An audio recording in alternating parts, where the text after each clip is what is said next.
the Nutrition English Lab. Hello, everyone. Welcome back to the Nutrition English Lab. I'm Dr. Fatima, and in today's episode, together with my colleague Wei, we're going to share some practical advice on how non-native English speakers can build professional English skills in the nutrition and healthcare field. That's right, Fatima. Hi, everyone. I'm Dr. Wei. Today's episode will be very useful because we'll explore practical strategies that non-native English speakers can follow to improve their professional communication. And why is this important? The answer is simple. In our globalized world, research, guidelines, conferences, and often even patient interactions take place in English. Exactly. And that's why this episode and this channel as a whole can be valuable. We're not just going to give you a list of apps and tell you to practice every day. Instead, we'll talk about real and meaningful, specific strategies that work for healthcare professionals, because our English needs are very different from those of a tourist or a business person. For example, a healthcare professional needs to explain dietary advice clearly to a patient who may be anxious or confused. They may need to read a clinical trial and the Lancet and understand statistical terminology. They might also need to present at a conference and answer questions in real time. These are high-stakes uses of English, and they require targeted practice. Our first piece of advice is simple. Follow, listen to, and practice with the content on this channel. You're right, Fatima. The goal of this channel is to provide useful tools and materials that help you strengthen your English while engaging with topics relevant to nutrition and healthcare. We want to support professionals who work in a global environment where knowledge is constantly evolving and where much of that knowledge is communicated in English. Now, let's look at some practical strategies that can help nutrition professionals improve their English skills. First, keep a vocabulary journal. When you read scientific papers or professional articles, write down new terms in a notebook. Include the original sentence from the paper, and then create your own example sentence. This helps reinforce both vocabulary and context. Another helpful strategy is two-pass reading. When reading a scientific article, first read it for general meaning, then go back and focus on unfamiliar vocabulary. This approach prevents constant interruptions from looking up words in the dictionary and helps you maintain overall comprehension. You can also try bilingual reading. Read about the same nutrition topic in your native language first, and then read the English version. This allows you to understand complex concepts while gradually building your English vocabulary. For listening skills, podcast immersion can be very effective.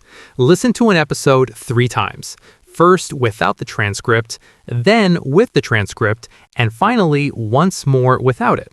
This strengthens both comprehension and pronunciation. Another great listening practice is watching conference talks on YouTube. These talks expose you to different English accents, such as British, American, Australian, or Indian, which is very useful in international scientific environments. To improve speaking, you can practice clinical shadowing. Watch a consultation or medical video, pause it, and repeat the clinician's exact words. This helps train your pronunciation, intonation, and speaking rhythm. Another powerful technique is weekly self-presentation. Choose a nutrition topic and speak about it for 5 minutes. Record yourself, then listen back and evaluate your clarity and fluency. Let's look at a few more strategies. One is learning clarification phrases. Memorize 5 to 7 polite phrases that help you ask for repetition, confirm understanding, or gain a moment to think during a conversation. You can also create an academic phrase bank. Collect useful phrases from scientific articles and organize them by function, such as methods, results, conclusions, or limitations. This can significantly improve your academic writing. Another useful technique is the read aloud test. After writing a report or clinical note, read it aloud. If a sentence sounds unnatural or difficult to say, it probably needs to be revised. A simple but powerful strategy is using English-only devices. Set your phone, computer, and apps to English and try to spend at least 15 minutes each day engaging with English content related to your field. You can also participate in online professional communities. Join English language nutrition forums, LinkedIn groups, or other professional discussion spaces to practice reading and interacting with colleagues from around the world.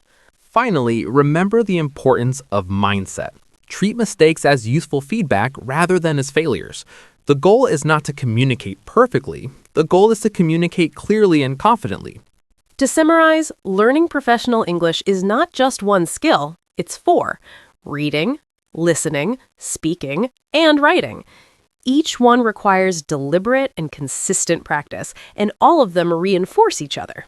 Start where you are. If reading feels like your strongest skill, begin there and expand outward. If speaking is your biggest challenge, try practicing early in the morning when your mind is fresh and the pressure feels lower. Every professional journey is different. And remember, the goal is not to sound like someone you're not. The goal is to be understood, to understand others, and to use the language of science and healthcare to do meaningful work in the world. And that goal is absolutely within your reach. Thank you so much for listening today. Don't forget to subscribe to our channel and turn on the notification bell so you can continue receiving practical tips and resources from us. Take care, keep practicing, and be kind to yourselves. See you next time. Bye. The Nutrition English Lab.